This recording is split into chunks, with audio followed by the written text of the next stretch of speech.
Hello guys and gals, what's good with you? Welcome back to the JRPG Report. This is episode 131 of your weekly JRPG news podcast. My name is James Fisher. Thank you so much for listening in this week and every week to get all the stuff going on in and around the games that we love so much. And that being said, it's a bit light on news this week, and I can't say I'm surprised.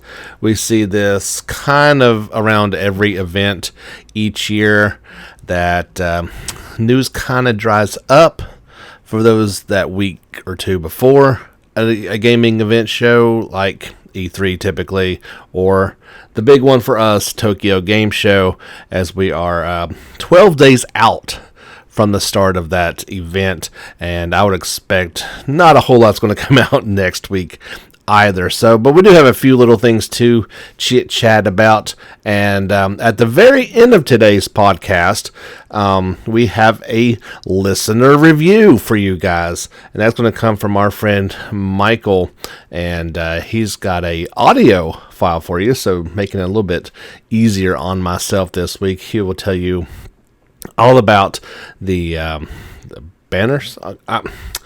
You know what? That's pretty bad that I forgot which game that he's going to review.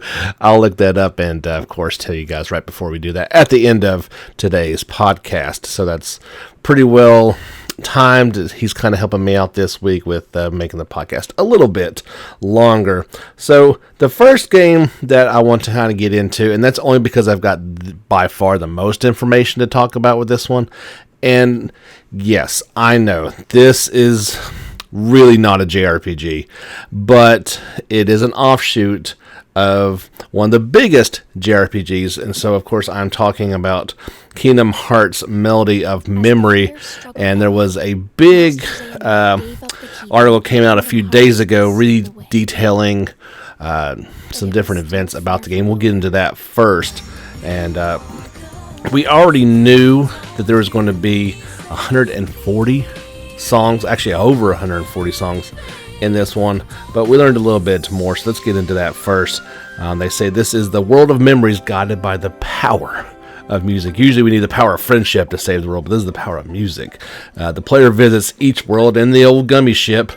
You try to collect the rhythm in each world while looking back at memories. And the mysterious power woven by the melody creates memories, and memories become the world and bring it back to life. The adventures that have occurred thus far. It is very much so looking back at the entire catalog of Kingdom Hearts games, so it's not just the mainline ones. It's going to also include the 3DS and DS titles as well. So maybe if you didn't play those, it might be an opportunity to just quickly glance at them. You do have a very large party to choose from. So, of course, you have the main three, Sora, Donald, and Goofy. But then as you unlock different characters, you'll be able to use them all freely once they are unlocked. And the ones that they highlight so far are going to be Roxas, Xeon, and Axel. And you can actually see them in some of the pictures that they put out there. If you're interested in all these images I'm talking about going along with the game, I did put together a little slideshow the other day with, I think, 27 pictures of the different characters and some of the stages that you can look and see. Here's how to play. You'll press the buttons to match the timing of incoming enemies and musical notes. You'll be scored either excellent, good, or miss for each button input based on your timing. If you get a miss, your HP in the lower right hand corner of the screen will decrease, and it will result in the dreaded game over if fully depleted. Try to avoid missing while aiming for the high score, they say. Music Select is one of the game's main modes. It has 3 control play styles. Normal style, which is what we just talked about. One button style. The one button play style where every action can be performed with the same button. And it's recommended for players who want to focus on the rhythm without being distracted by those pesky button inputs. And there's even Performer style, which is challenging with complicated button inputs that use even more buttons than normal style. Recommended for players who prefer more technical button inputs. and pressing the assigned buttons. There will be a world tour, and in this mode you can visit the various worlds of Kingdom Hearts memories to obtain new songs and story movies. Each song offers 3 difficulties to choose from: beginner, standard, and proud mode. Unlocked songs can be played at any time from music select, and story movie can be viewed at any time in the museum. The world tour looks kind of like an overworld that has you choosing the different. Do you have stage variations? Field battle, you can match the rhythm to defeat enemies while running atop the staff line to the music staff notation. There's also memory dive, which allows you to dive into memory videos and enjoy a sense of immersion as if linked to the video by inputting buttons to match the incoming targets. So they got kind of like a mini game going on with that. And of course, there are boss battles. The one they showed off was against Maleficent, so you might get some memories of that boss battle from the first game. There's also versus modes. You can play online versus or offline with friends. You can play versus the computer, of course, as well. And there's even a friend battle royale to go off of. Of course, this game is coming out for PlayStation 4, Xbox One, and Switch on November 11th in Japan, and everybody else will get it on November the 13th. And that's kind of what they were talking about, just that game. There was also an interview with Tetsuya Noriyama, and he teased about some of the other things in this game, but I want to finish up. Oh gosh, I cannot. So for this game, they're using Kairi to kind of look back on the game and kind of like reminiscing on the entire Kingdom Hearts journey. They said that they almost picked Kingdom Hearts Union X mascot Trithy. I'm not sure how you're supposed to say that because I haven't played that one. But they ended up going with Kairi instead, and that seems like a pretty smart choice. They said it has her in the same place as she was following the Kingdom Hearts 3 Remind DLC. Okay, yeah, here we go. There are 47 worlds that you can visit. They're divided into 31 Disney-based locations and 16 original Kingdom Hearts ones. There will also be 33 boss battle stages that are essentially referred to as black holes. Yeah, so that's what I was looking for. I have a couple different articles back and forth about. So yeah, this last thing, they were kind of talking about this game, but they were also talking about the future. So he was speaking with Famitsu. The question was, I'd like to ask about the future of this series. The Dark Seeker saga concluded with Kingdom Hearts 3, but not all the mysteries have been solved. There's a secret movie that hinted at future development. He asked, what will we see next from Kingdom Hearts? And his answer was, Kingdom Hearts is approaching its 20th anniversary coming up in 2022. He said, so as they approach that anniversary, personally speaking, I'm already thinking about the next work, and the Kingdom Hearts team has already started working on something new. Since Kingdom Hearts Melody of Memory was meant to come before work started on the next title, the main staff was also able to help out as well. The next time we announce something, I think it'll be full of surprises. So please look forward to that. Yeah, kind of a little bit of foreshadowing. I don't think there's anybody that thought that Kingdom Hearts was ending with Kingdom Hearts 3. Like he said, there were some foreshadowing moments in that one. We kind of thought that they were going to wrap everything up at the end of 3, and I hate to spoil it to you if you have not played it yet, but you may not be surprised to find out, no, they didn't exactly wrap everything up with a bow. They left some things open, and I can completely see them maybe moving on from Sora as a main character going forward, kind of like if there was another Uncharted game, right? I doubt it would have Nathan Drake. That seems like, some things come to an end and other things start. We have no idea. I don't see them. Maybe they could announce the next Kingdom Hearts come 2022. I if they've not already gotten quite a ways in it, there's no way that it's going to be coming out for its 20th anniversary. Hopefully, we don't get the 20th anniversary Kingdom Hearts all-in-one big package for PS5. You know, we've already had that in multiple different variations.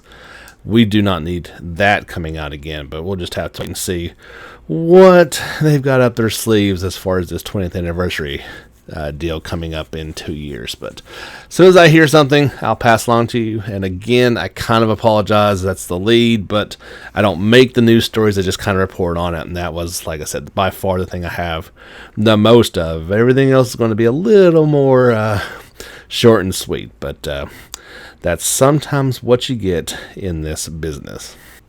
Looking ahead to the Tokyo Game Show on September the 23rd to the 27th, we talked last week about the games that Square Enix kind of had on tap, and there wasn't anything too shocking. We did get the Bandai Namco lineup today, and so they've got a few things you probably heard of. They got that Captain Tsuba, that soccer crazy looking anime game, Dragon Ball Z Kakarot, Jump Force Deluxe, Kamen Rider Memory of Heroes.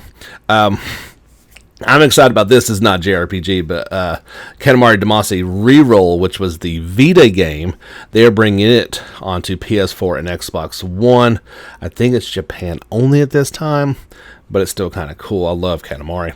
Little Nightmares 2, a mini 4-wheel drive Hyper Dash Grand Prix. That's a mobile game.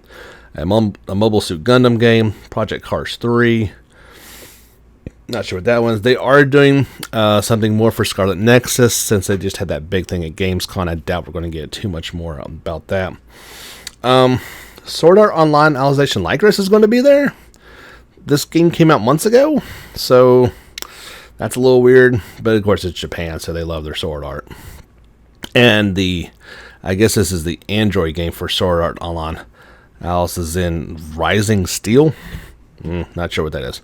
So yeah, the live stream for that is starting on September the 27th, and there will be an 8-hour live stream showing off all these games. Now, in case you were paying very close attention, you will notice one game not on this list, and that could be because it's kind of a separate big announcement, but I don't know, I kind of don't feel like it. I don't see, or where's Tales of Arise? Maybe it's just so large that they didn't put it in the lineup, and it is going to be a separate announcement, a separate deal. But the way Tokyo Game Show is all virtual this year, it doesn't make a lot of sense. And that at the same time, I don't know why it's not there in some way, shape, or form. That seems really, really odd. And I don't think we're going to have any clarification on what's going on until, may have to see just what happens. But it doesn't seem great. I'll put it that way. None too happy about the lack of that one being in there. Going on at the same time as Tokyo, or at Tokyo Game Show, there will also be Square Enix will host the Near TGS 2020 special programming. Quote, "We have a decent amount of new information special," unquote. That's going to go on September 24th. These guys like to have fun. I've always appreciated the Near developers and their sense of humor. This will actually have English subtitles on it as well, so that's pretty cool. And not to be outdone, 2 days later on the 26th will be the Near Staff Talk, the, quote, "mostly no new information special." So first, you get the, we have a decent amount of new info, and then we have the mostly no new information special 2 days later. That's good stuff. This will be available to watch on YouTube, Nanako, and Switch. The September 24th one, that's the decent amount of new info, will feature latest information on Nier Replicant, Nier Reincarnation, and Nier Automata. It is pre-recorded and subtitled in English, but the September 22nd one with mostly no new information, is a follow-up, but it sounds like that one's going to be more live, so your subtitles will be auto-generated on the fly to sometimes humorous effect by YouTube or Twitch. We'll see how that one kind of pans out. That's all the stuff I have for Tokyo Game Show. As we hear more coming up, we may not hear too much more, but anything else I hear, we'll pass on to you guys. That is, so it actually says TGS is going on from the 22nd, which is a Tuesday, until the 27th, which is a Sunday. We'll do that podcast on the 24th and hopefully have some things to talk about then. I may wait. Of course, most of these things go on later in the day, so maybe we'll have some good stuff to talk about. I may have to even do a weekend one to kind of wrap it up if anything else comes out, but this will be the place to turn to, and I'll give you guys every bit of JRPG news that comes out of this event here in a couple more weeks. Let's go ahead and take a brief pause here, have a word from Anchor, be back with the rest of today's podcast, episode 131. All right, friends, welcome back to the podcast. We got a few more fun things to talk about with you guys. Of course, don't forget to give us a like on Facebook, follow us on Twitter, and subscribe. And, all that fun stuff, like our videos on YouTube, all under JRPG Report. You can also support the podcast. At the bottom of this, there's a link either to do it through Anchor, or you can also go through Patreon. And I do thank you guys so much for those that choose to support this one each and every month. It's as little as $1 or $2. It makes a big difference and adds up, and kind of keeps me pumped up to want to do this each and every awesome week. We got some news, of course, in the gaming world. One of the biggest, well, I guess the biggest story was the announcement of the Xbox Series X and Series S coming out on November the 10th. If you haven't heard, the X is going to be $499 and the S is $299. I do believe. We don't really talk about too much going on with Xbox, as there's, the games still come out for it, but I can't even remember. You'd have to go back to the 360 with some of the exclusives, but as it pertains to us, this one's interesting because Yakuza Like a Dragon will launch for the Xbox Series X on November the 10th. It was announced previously that it would come out the same day as it launches. Now, this is a little bit of news in the fact that the other versions, i.e. Xbox One, PC, and PS4, are not supposed to come out until November the 13th, and PlayStation 5 at a later date. So here is the messaging that it will launch on it, but I kind of feel like they're going to just push everything up. I cannot imagine it launching for the new system on the 10th and then the other version is coming out 3 days later. That would not make a whole lot of sense. This isn't next week. This is 2 months actually from today. So go ahead and chalk that one down. I think these all these dates are going to move up. When asked about it, Sega just said they just referred to the quoted text that I just read for you.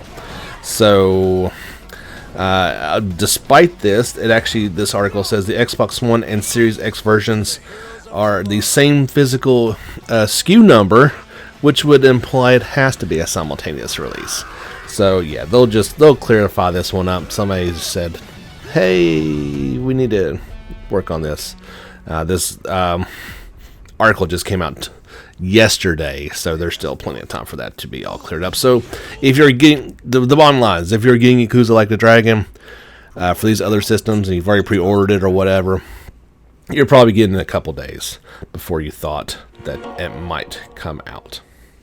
But Ys 9 will also have the ability for people to choose what the alternate cover option is going to be. This is actually going on over on Twitter. If you follow me on Twitter, I've actually shared that link on there as well, where people can vote. They will do a different one. You have until September the 18th to vote on one of 3 different options for the alternate design. And of course, this is, the one that comes on the inside of the cover. It's usually pretty cool. Each one has a different kind of look to it. The first option is Adel in his standard and monstrum look. The second one has Apolos, a major character, as the central figure. And the final option is a Groot shop that Adel has posed with fellow monstrums, Raging Bull, Hawk, Renegade, White Cat, and the doll. So yeah, if you want to head over to the Twitter page, I've got that posted, or you can go directly to the NIS America Twitter page and you can vote on which one strikes your fancy the most, and pick which one you want. No guarantees it'll win, but you can do that. Console players who want to get in on the RPG Maker series can now do that for Nintendo Switch and PlayStation 4, as RPG Maker MV is now available. North America's gamers got it on September 8th, and European gamers will get it tomorrow, which is September 11th.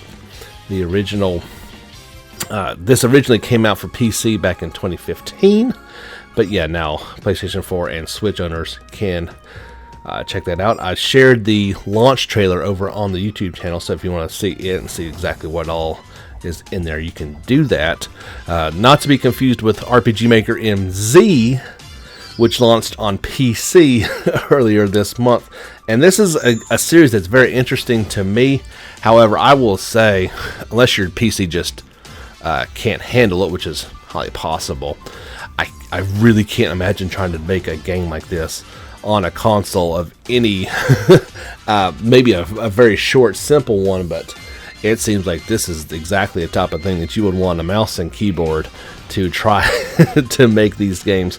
But if that's all you got's a console, that's the tools you got to work with. So I just think it'll make it pretty difficult. But yeah, that one is available now. I didn't see a price on these, but I know the PC version's pretty expensive, so maybe that is maybe they're a little more expensive as well on that. Also available right now, Disgaea 4 Complete Plus for PC is out today, so if you're looking for a couple games to pick up, you can do those too today. I shared this trailer as well. It's about 30 seconds long, and no word if it's coming to the West or not, but Dragon Quest Adventure of Dai anime series will begin airing on October 3rd in Japan, weekly on TV Tokyo Network, Square Enix announced.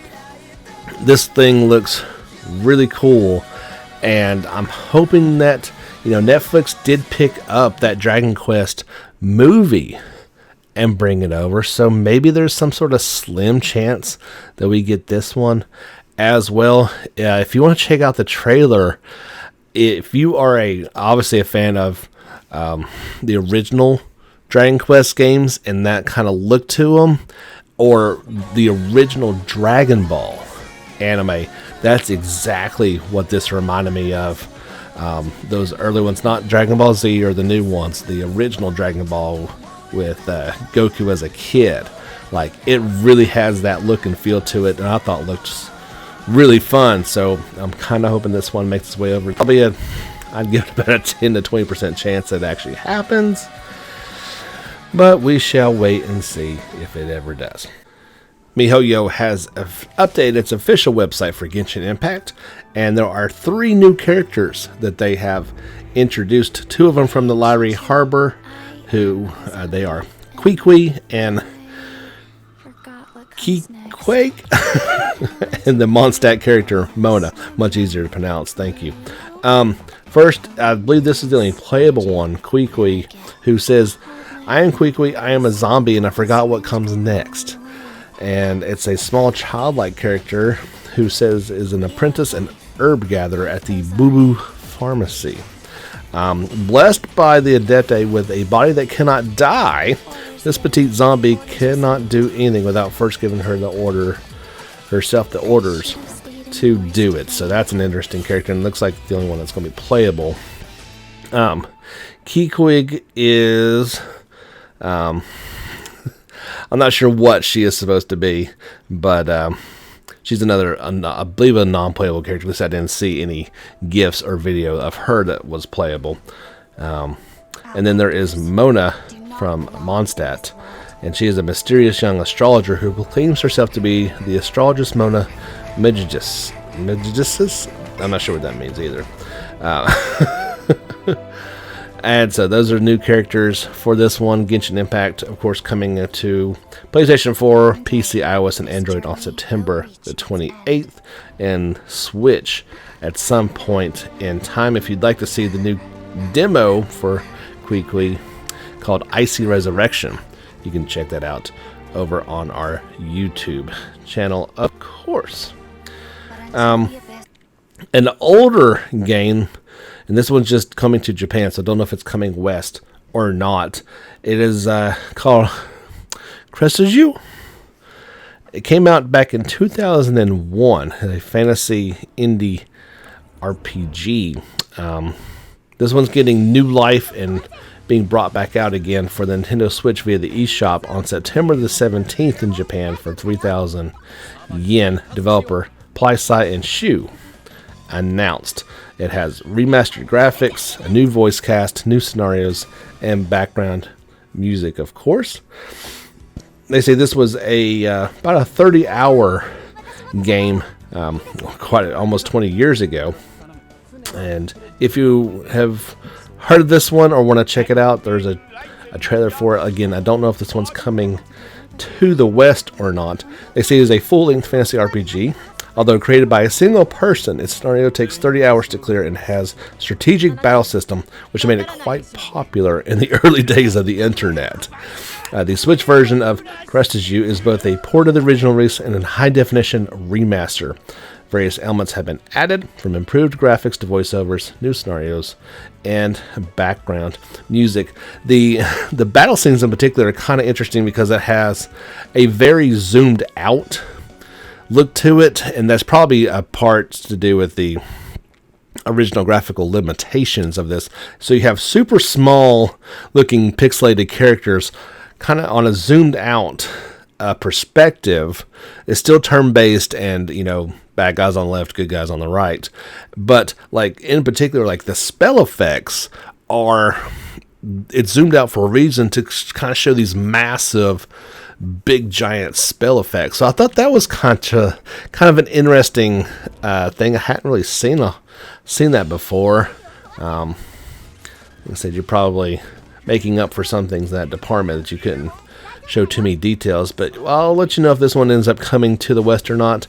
I wouldn't put a great chance at it, but who knows? It does have a lot of JRPG feel to it, and you never quite know with these e-games. Sometimes they make them over in time. If you've played the game 7 Nights on iOS and Android, there's going to be a spin-off game coming to the Switch called 7 Nights Time Wanderer. Netmarble released the first reveal trailer and details for the game. Its upcoming spin-off set in the same world as the mobile game 7 Nights.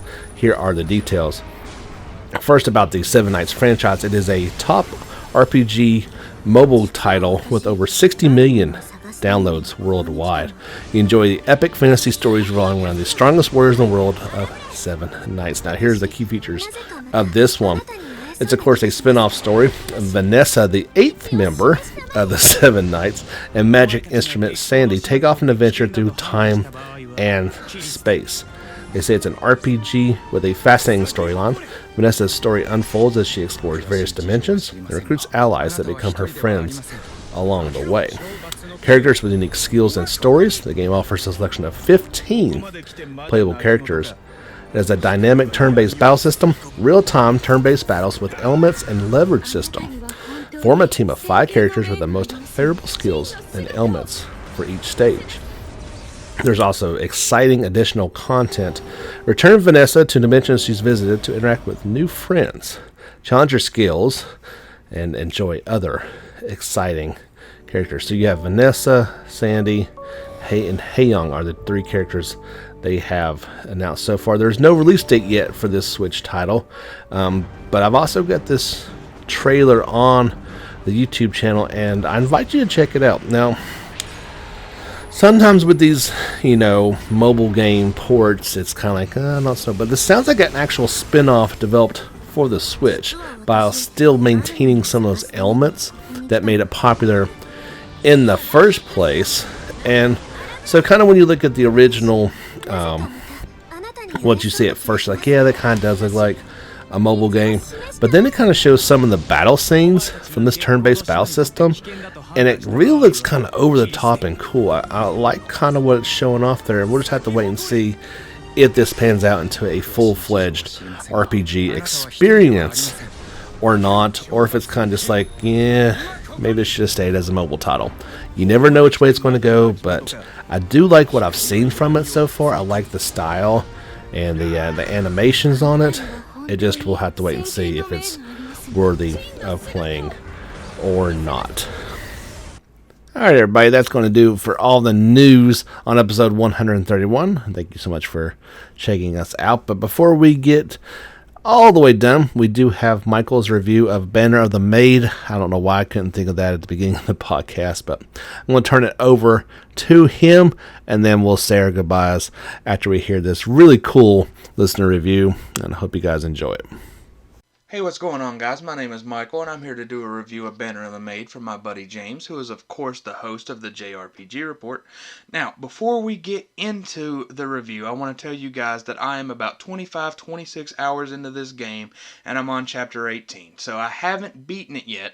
That means I haven't seen the ending. So I don't know how the ending will sway my opinion in either direction, if I like it more or less because of the ending.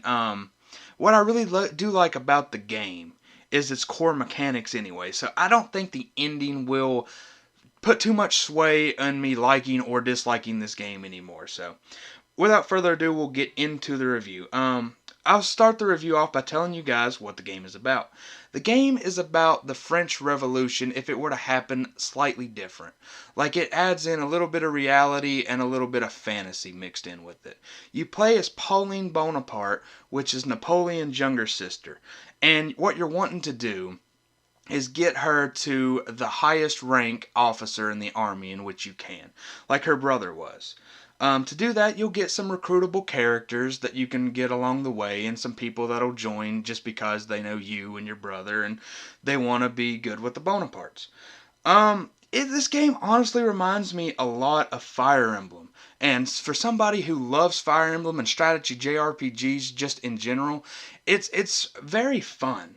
So, to everyone that's played Fire Emblem, you guys know that it goes like this, basically. Swords beat axes, axes beat lances, and lances beat swords. So, and magic works well on everybody. Well, this game has a mechanic basically the same, which is something that I love because it's familiar and I already kind of get where it's coming from. In this one it goes, rifles beat muskets, muskets beat swords, swords beat sabers, and sabers beat rifles. Now, I don't really understand that much, considering the saber is just like a slightly different sword. Like, they're both swords. A sword and a saber are both swords, but a saber is slightly different. And, I'll take a rifle over a sword any day that I have to fight somebody. If they were to have a war right now, I would want a rifle instead of a saber, so that makes no sense. And of course, cannons on this game work well on basically everybody. Now, one thing about this game is it's hard. It can get very, very hard if you don't know what you're doing. Like, you have to watch what you're doing. I put it on general mode and said, okay, my Fire Emblem skills will get me through this. And to the most part, that worked out pretty well for me. But there were still some missions that just, beat me because I wasn't ready for some recruits to come in or some just random off-the-wall things to happen. But you gotta use your advantages. You can't let a musket person go out and fight somebody with a rifle. I know I'm not explaining it very well, and I apologize for that, but rifles do beat muskets. So, say Pauline, she's a musket user. Say she goes up against somebody with a rifle. The advantage on this is significant. It is very, very significant. You do not want to have her fighting anybody with a rifle because 9 times out of 10 they will do large damage while she does basically 2 to 3 points worth of damage. It's not worth it. You need to use your advantages to your advantage, for lack of a better word. But it's the challenge in it that makes it fun for me. I don't like games where you can just breeze through it extremely easy, especially strategy games like this. I want a game that's going to be challenging, and this game is definitely like that. One of the cons about this game, though, for sure, is the broken English. You can tell that when they were dubbing it over, or they didn't dub it, but when they were translating it over, excuse me, I apologize. When they were translating it over, they missed out a few words, but it's not like that big of a deal. Like, for example, one of them is a lot of the characters scream, "Let's crash them," whenever they go into battle. And you know that they're trying to say, "Let's crush them." You can use your context clues and put 2 and 2 together. It'll always equal 4. You know what they're trying to say. So it doesn't really take you out of the game that much, in my opinion. I know a lot of people will be upset by that, but me, not so much. I kind of find it, like, pretty funny, in my opinion. I've laughed at it a few times, so nothing bad there. That's kind of the only con I had. Wait, no, it's not. Another con that I definitely had in the game. Sorry, I don't have a script or nothing. I'm going off the top of my head. So bear with me, because this might sound like a little bit of rambling. But definitely another con that I had in the game is not knowing where the reinforcements come in at. They have a little thing telling you that, hey, look for the footsteps. That's where reinforcements will come in at. But, like, it's pixelated. It's an older style. It's nothing like a Persona. It's not new like that in any way. It's pixelized, and it's a great aesthetic. I really enjoy the aesthetic, but it's so hard to look for little footsteps on a map of pixels because the footsteps just never really showed up for me, and people just randomly came in. And I was like, well, where were the footsteps? Where was my sign of warning? Like, I lost a couple of units that way, just not knowing that they were going to just ambush me from there. And another thing that is kind of a con, but also good, I guess you could say, in this game is when a unit dies in this one, they come back, but you lose a little bit of money that you would have made. For example, in one of my missions, I would have made $2,000 had I been able to complete it without losing any units, but I lost 2 units in that one to the ambush of, the opposition, and when I did that, I lost all of my money, so I got no money from that mission, which kind of sucks considering you want to, upgrade your weapons and you want to, promote your people to different classes, which is another thing, kind of like Fire Emblem, but I kind of wish they would have took a page from Fire Emblem where I could have made it to where when my characters die, they die, if I want it like that, like classic Fire Emblem did. I always choose classic because I'm like, man, it makes more of an impact on you. You feel like, hey, if I lose this character, it's on me. I love this character. I don't want to lose him. I better play as strategic as possible. Where in this game, there's a girl. Her name is Corset or Cosette. I'm sorry, I can't speak French, so pardon me there. And she is a really strong unit. But where I know that I'm just going to lose a little bit of money, I will send her into a patch with like 5 or 6 enemies and see if she can destroy them all. And if she dies, it's like, well, there goes $900, and I'll have Corset back at the end of this mission anyway. So, you can be a little bit more reckless in this game for sure. But all in all, it's not a bad game. 25, 26 hours into it, and I'd give it an 8 out of 10 in my opinion. It's one of those games where if you go into it with the expectations I had kind of lowish expectations. I was like, it'll be a Fire Emblem knockoff. It'll be fun for a couple of hours, but I ended up loving it and thinking, hey, this is more than a Fire Emblem spinoff. It's trying to do its own thing, which I can definitely respect. So, I hope you guys enjoyed the review, and I hope I did well for you. I'm sorry if it's a little bit too long, or if I rambled on too much. So, if I do more of these in the future, hopefully it'll be more crisp. But I hope you guys have a great night. Sub to the JRPG report, and we will see you guys in the next one. All right, thanks, Michael. We appreciate that. And of course, if you guys want to do your own review, send it to me. Either you can just type it out, that's fine, I will read it, or if you have the equipment and you would love to record your review instead, I'd be happy to play it. That's that much less work that I've got to do. I love that part. Michael really, that's exactly what I'm looking for. We don't need a score or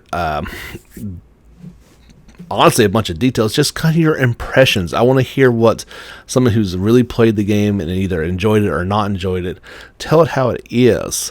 We can all look up reviews for the game, that's fine, but I kind of want real gamers' perspectives on why they liked or did not like it. And the best part is what he said, they're both swords. Why is one going to be better than another? That cracked me up.